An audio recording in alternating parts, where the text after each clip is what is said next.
We're adding. We're here. We're gonna remove that. We're out of there with that one.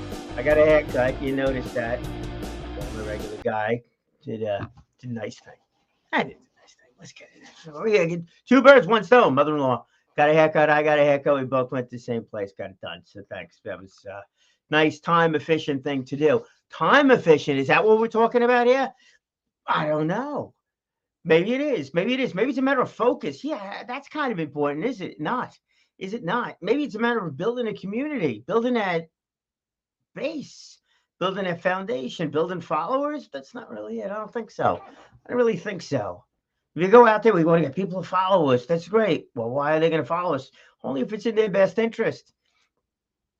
What's in their best interest? It's got to be that community. Had this conversation yesterday with the actually with the rabbi, about the synagogue and that kind of thing. And there was a couple of the guys there in the morning, the morning crowd, the morning minion guys, and like everybody chimed in on this for their own reasons about this community foundation.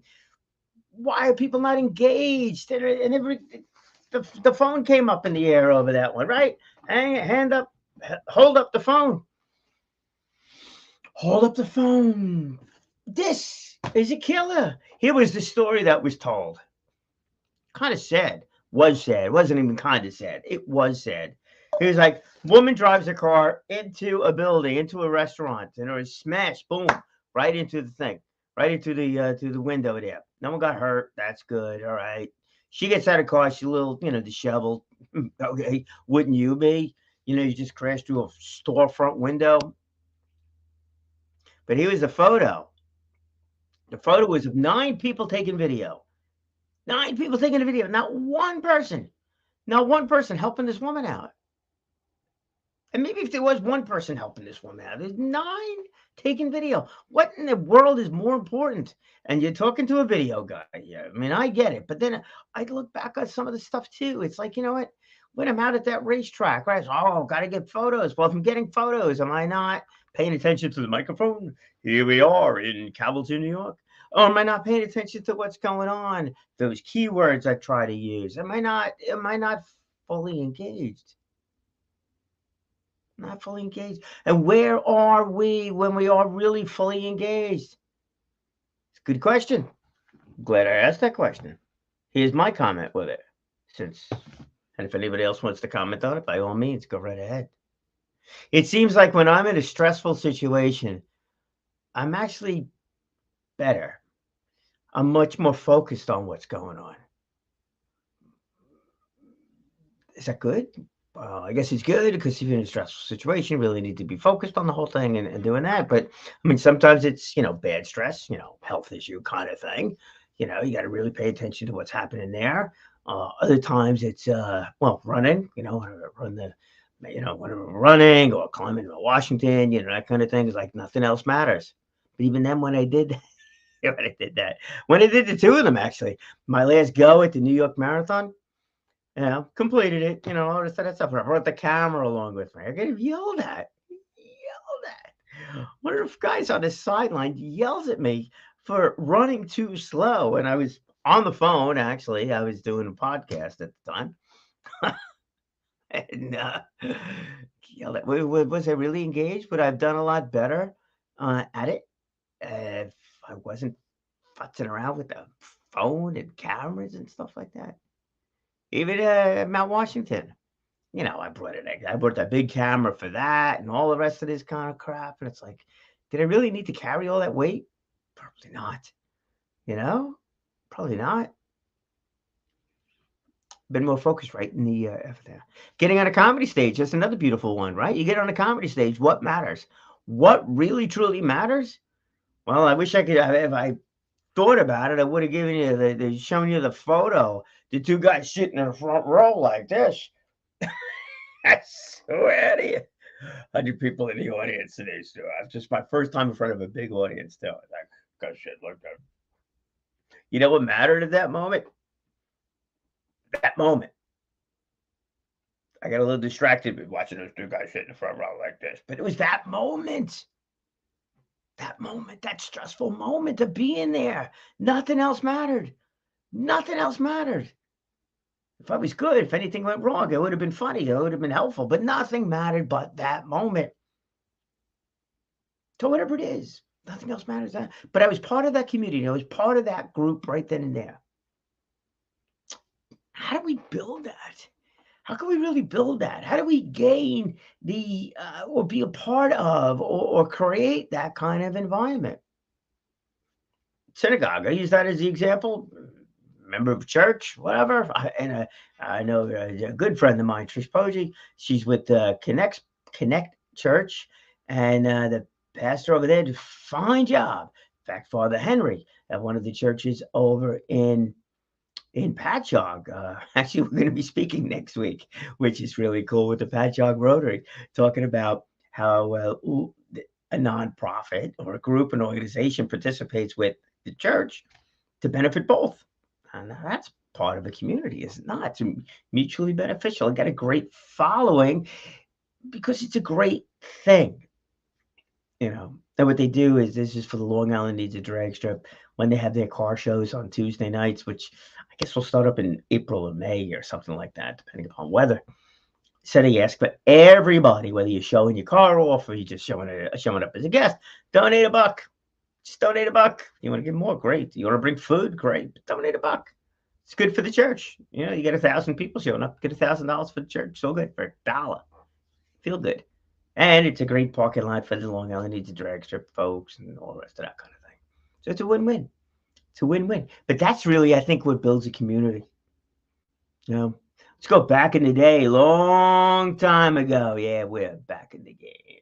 Long time ago.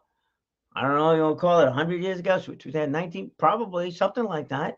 What'd you do when you lived in your community, when you lived in your town, when you lived on your block even?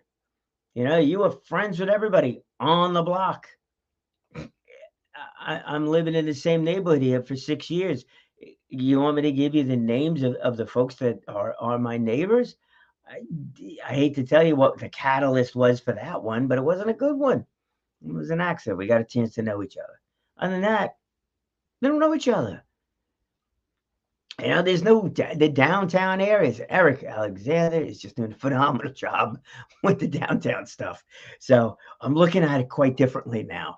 Where is that downtown area? Where you've got the different shops and the different owners, and you get to know them. You get to know them, and they know the community. Even the police officer walking the beat. Not, with the cars, the rest of that stuff. You get to know everybody. Do we treat everybody better if we know everybody? Yes, of course you do. And maybe this is like somewhat the problem with all of everything. It's all very me all the time. It's not that community. We're missing out on that community. And if somebody feels ousted for whatever reason, maybe we forgot how to communicate too. And all of a sudden get into these different extreme things, that are going on. And then the more extreme things that goes on, it feeds on the whole thing. It's terrible. Just terrible. You get negative news and negative news that comes out. It's like, what do you do? Do you get cold shoulder to the whole thing? That's bad. It just is bad. It really is. I speak to more and more people. Either some are fixated with watching the news. Others are fixated not watching the news. Not watching what's going on, not even knowing about any of the stuff that's going on. I spoke to somebody yesterday about the earthquake in Turkey, which is up to 11,000 people that have died. 11,000 people. Terrible. Person didn't even know about it. Why? Because they got turned off. They got turned off of watching the news all the time because it's just negative. So how do we build this community? Man, I wish I had the great answer on that one, and I don't. Not a big answer on it. I could only tell you about my community. I can only talk about your community when you come on as a guest. I can only talk about and show you some of the things that are going on that really are good, just flat out good. And that has become just unbelievably important to me, at this stage. That's what I kind of want to show you, like what's really going on, you know. It's self-serving. I don't know, maybe it is, whatever. But you know what? This is what's going on, my world, the whole thing. What this program, like to have guests on, time to time, and the rest of that. Can't do it all the time, can't do it every day, can't do it. There's not a chance of doing it every day. Have it on once a week, something like that. You know what? It'd be good to get a pattern going. That would be nice. Love to do it. Spoke to somebody this morning, about coming on as a guest. Just need to make that work. Don't have a whole lot of time to put the energy and effort into getting the guests and getting that whole thing set up. Need to automate that. So Mr. Robert Kratzky, who's really, really good with the Microsoft systems. Hey, Rob, maybe giving you a call on that one as soon as I get my little thing together over here as to how to go and, what I really want to ask and stuff like that. This way it's done. Boom, you come on. First time you've never been on a radio show before, one of these podcasts before. Yeah, I don't know, because I want to make it really quick, simple, and easy. Come on a few minutes beforehand, and they just kind of go. The whole thing. Want to make it good enough? Not good enough. I want to make it good. Where you're able to promote it in advance, I'm able to do that too. So that'd be fine. But also, like some of these other things that I got that are working on, we want to make sure that does not get lost by the wayside. All right. So there's your tomato talk. Truly believe this whole thing here. That opportunities are all around us. That's really the key part of this whole thing. On the bottom there, opportunities are all around us. The challenge is being ready and aware of them. Slow down, smell the roses and that kind of thing. So what happens is when we're overwhelmed, when we don't have that community, in that community, then everything is just a challenge. Almost let that one fly. But everything is a challenge. Everything's a challenge. There's a couple of things that, I've done and I know that you've done. It's like, well, how do you get people in the seats? How do you get people to attend? Right? So free food. Everybody shows up for free food. Free? Is that why?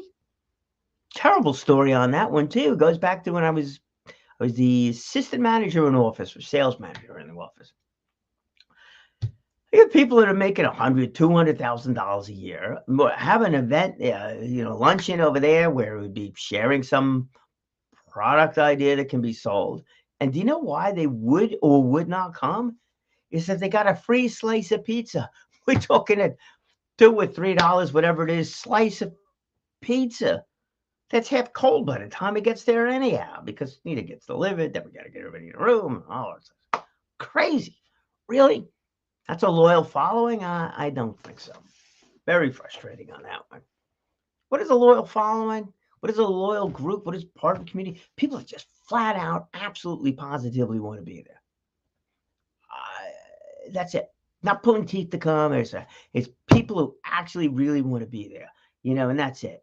So you need to be, if you're pulling people in like that, and that's it, then you know what? You're not in the moment. You're not really in the moment because you're always worried about who's going to come. Blah, blah, blah. You're not really preparing the material because you're always worried about how do you market something, how do you get it out there, and that kind of thing. Focus on some aspect of it. Delegate out whatever it is, But you need to be ready for it. You need to be in that moment. Big thing there. Big thing there. So anyhow, you need to be ready for different things. That's it. You got to have the confidence. You got to know where you want to go. That's a big part. I'm going to get to the rest of that stuff. Know where you want to go and see that. Because if you're distracted, if you're distracted by a whole bunch of other things that are going on, how do I market? Who's coming? All the rest of this junk, then you know what happens is you get buried with BS. You get buried with a little crap in life. I feel like a lot of times that happens to me. I just get buried with a whole bunch of stuff that I just not really want to be doing. So if you get rid of that stuff, then you could see, then you could be aware of the opportunities. You could really be in the moment. You could be really, really focused on the high impact items. One of the guys told me that too. It's like, What do you do? So I make sure that I do my high impact items first. Great.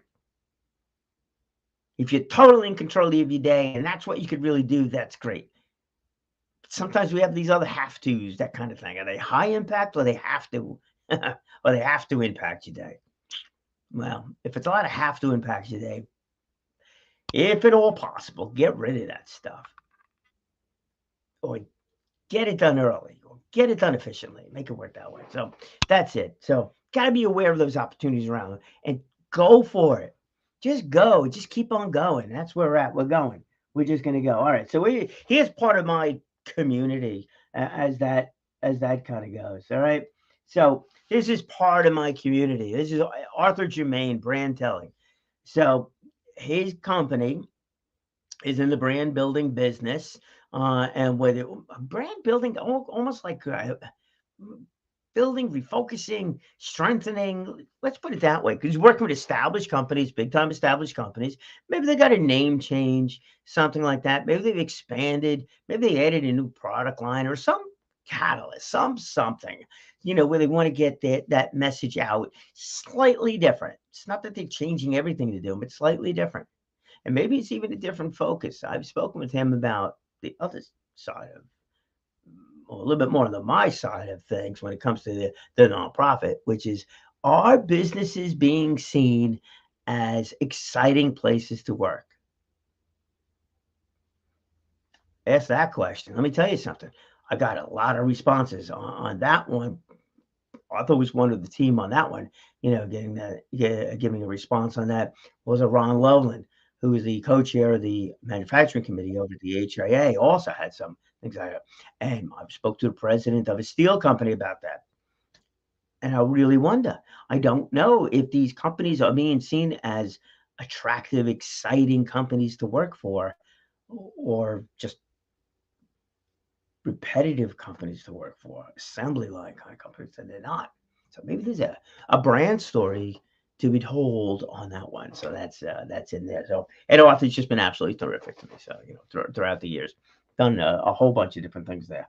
So that's a big deal. All right, here's the other side of it. This is the other nonprofit. It's not business. This is nonprofit. But I am a board member of the ECNY Foundation. That's the Executive Consultants of New York, the foundation side of it.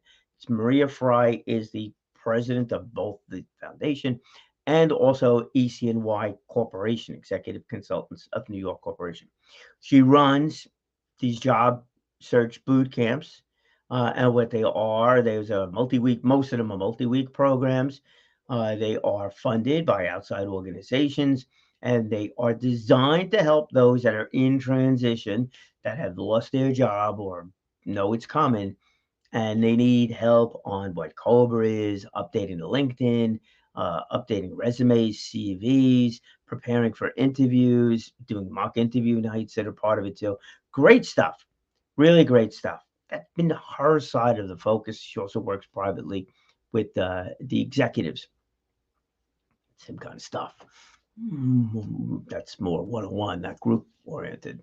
The foundation side that I'm working on is more of the high school on up category, and that's why I also volunteer with CEO. They coordinate a lot of school career days, high school career days, and when I'm asked, I'm more than happy to do the keynote speech on those, which is generally 5 or 10 minutes. It's not like a long speech, but it's a matter of setting the tone for the day. So that's the side of it that I absolutely truly enjoy doing. So Career Map LI, where we're going to be going with this one too, is there's different pages on there, different industry segments on there. It's from building out, and there's a lot of information there about current job openings, and the focus that I'd like to do is create videos of what it is like to work in these different sectors, what it's really like to work at an aerospace company. what it's really like to work at a hospital, what it's really like to work in the auto industry. I not imagine I've got an interest there. What it's really like to work in the audiovisual world. And it's not stuff that I think and I presume it to be, but I want to get out there and I want to visit these companies and shoot some video there, do some interviews with them. Maybe it's done by Zoom, maybe it's done in person or StreamYard. Um, Whatever, to make that happen. And that's going to be the effort there. That's what I want to focus on. That's why I want to get rid of a lot of these other things that these have to's, going to get them done early, really focus in on the whole thing. Be ready for that, and I think I put enough effort into it. Definitely ready to make that happen. The website there is Career Map LI. Career Map LI. Easy enough, right? That's it. ECNY Foundation. ECNY's got its own website. That's more on the job search boot camps and a link over to this, but it's Career Map LI. That's what you really want to stay focused on. All right, and there's me. Like I said, you're putting this stuff together, set of strategies. So I'm a little bit more for those of you that are interested in getting ready to do a podcast or something like that. More than happy to guide you along with that one. Refer to wherever it is appropriate. Maybe there's no referral at all. You just want to do something like this, do it at home. Good enough. All good. It really is. And sometimes it's actually most appropriate. You want to go a step up. You want to, the Donna Drake Media Network, the studios over there, you could do that. Maybe it's just a podcast. We could work it through that with the brand story telling company. But maybe not. Maybe it's just a studio over there. See how it goes. And that's it. Price range. We're not talking a whole lot of money here, especially if you just want to do this stuff at home. That's a pretty quick conversation as that goes. Equipment's nothing. Studio, again, it adds up, but it's not even that much money there either, too. It depends on how focused you are on what you want to do. But I really want to help out with that. Really want to help out with that. And obviously with the Toastmasters, if you want to get more comfortable speaking, just join Toastmasters. It costs you $100 for the year on that one. Just keep going. There's no training really. It's what the group is. So this is a bit more of the me side of life. So anyway, you got the brand telling company, ECNY Foundation, just explained. And then also what I've been doing here with Racetrack Not Street. And I want to throw in there Long Island Needs a Drag Strip. Because it's like the two almost go hand in hand. Slightly different efforts, but Racetrack Not Street. That's Pete Scalza. He's actually operating the track out in Calverton. There has been approval for that again this year. Said it's in August. I'll be doing the announcing out there. The PR media side of it, that's a little bit more blurry as to whether it's really Racetrack Not Street, Long Island Needs a Drag Strip, or actually for that fact, part of the Career Map LI. And that's what I feel that I really want to focus in on and really try to bring that whole aspect of it together. It's not competing interest in any way, shape, or form, because it is really about workforce. Let's go back a slide or two over here, right? There it is. Workforce development is economic development. Well, you know what? If there is a drag strip track, and the STEM programs and auto programs in the high schools could actually build a car. Oceanside High School did. I think one of the iSlip schools, have done too. From what I hear, Ward Melville is more into the motorcycle side of it. They could bring it out to the track and they could run these cars or motorcycles. Maybe it's not the students driving them; it's the instructors. All well and good, and it's NHRA sanctions. You got all the safety thing there and everything that goes along with it. But here's the thing. And this goes back to the engagement side of it, of the whole deal, right? So, as the rabbi said in the synagogue over there, there's a reason why there's a coffee machine in the lobby. There's a reason why there's a couch in the lobby. There is a big time reason for all of those things, And the reason for that, let's go back a page. The reason for all of that, let's go back. Yeah, I'm sorry. The reason for that is he wants to create his own community there. He wants it to be welcoming. Come in, have a cup of coffee, sit and shoot the breeze. Doesn't have to be a discussion of the Torah. Just how you doing? They have a village kosher market too. You got some food that can be ordered, and that's great. You know, is it to stay there and eat? Yeah, you know what? That's possible. Or take it home, and that's possible too. But it's a setting. It's a place, and when you're there, you're not breaking out the phone. This racetrack and that kind of thing. Well, same kind of thing, right? It's a place to go. It's a place for everybody to be super friendly with each other. It's a place to meet and greet. I can't begin to tell you how many families were out there, how great that was, how many different businesses were out there. Some competing against each other, most were complementary to each other. The school was out there, Suffolk Community College was out there too. That's workforce, man. It really is. And it's economic development too, because these are all showing different careers that are possible. Not really at the track, not talking about the track operator, not talking about becoming a race car driver, but talking about building things. Building things. And for people to come out there and see these cars and see what goes into doing that. Maybe that will inspire people to go and get into that industry. That's workforce. And could you imagine? No, let's stop. Let's not even imagine. Here's what happened. Jason Dobry,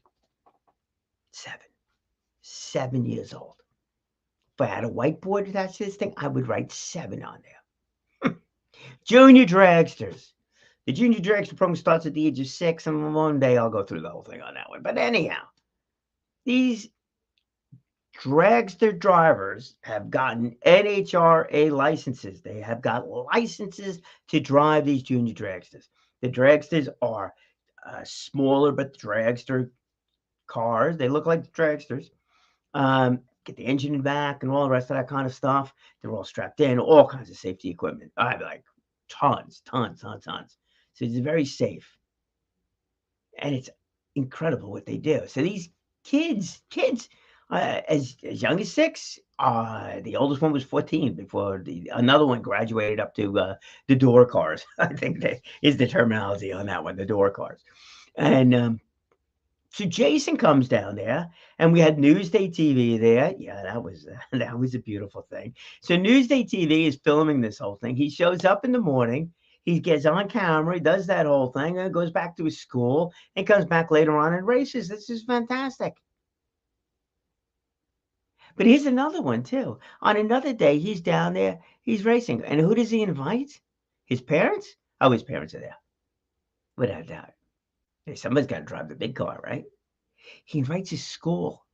His school comes down there. It was the greatest thing in the world to see all these, and I'm talking young students, they were all so young. Nobody had to pay admission except for the parents, had to attend, right? They were all I think they were all under 10. It was the coolest thing. And they're there cheering them on. And I wonder how inspirational that is for those students and others, because on that Newsday TV thing, they brought that video back to the school and they played it at the school. You can imagine his ego. It must be great on that one. But the message is unbelievable. That message being delivered to those students about what is going on over there in Calverton with this drag strip, what is going on with Jason and what he's able to do as such a young man. And a bunch of other kids too. A bunch of other young drivers also. But he was able to do. I wonder how many people have been inspired by his story to go on and achieve their own goals. Maybe they go into automotive. Maybe they go into that paint scheme that was on the car. Maybe they go into aerodynamics. Maybe they go into collision. Maybe they go into the auto industry and say, you know what? There shouldn't be an engine on there. It should be battery powered. Well, you know what? Don Garlics, Big Daddy Don Garlics said, you know what? Let's put a battery on there. I know he's well over 200 miles an hour in a dragster on a quarter mile, different kind of track, battery operated. You went to the automobile racing, car racing, the NASCAR stuff. One of the NASCAR teams uses an electric car as part of to practice the pit stops. Then there's also electric car racing. So many things are possible. We need to be ready for them. We need to be aware of them. And we need people like Jason. We need people like you. We need the community. We need our business communities. We need our quote unquote downtown areas to be the inspirations that they once were. We need our parents, the teachers, the whole crowd to show these students today that there's a world of opportunities, a world of opportunities in front. They just need to be ready, willing, and able to go after them. And that, my friends, is what it's all about. Everything is in support of that. And that's why I get frustrated when all the little stupid stuff comes up. Really want to focus on the big opportunities, the big issues, the big things that we can have an impact on. And yeah, you know what? We can make a difference. Maybe we can't change the whole entire world, but we could change our world and our community. It's up to you to do that. You can do it. All you need to do is speak well, speak often, and live inspired. People will follow, especially if they're ready. They'll follow.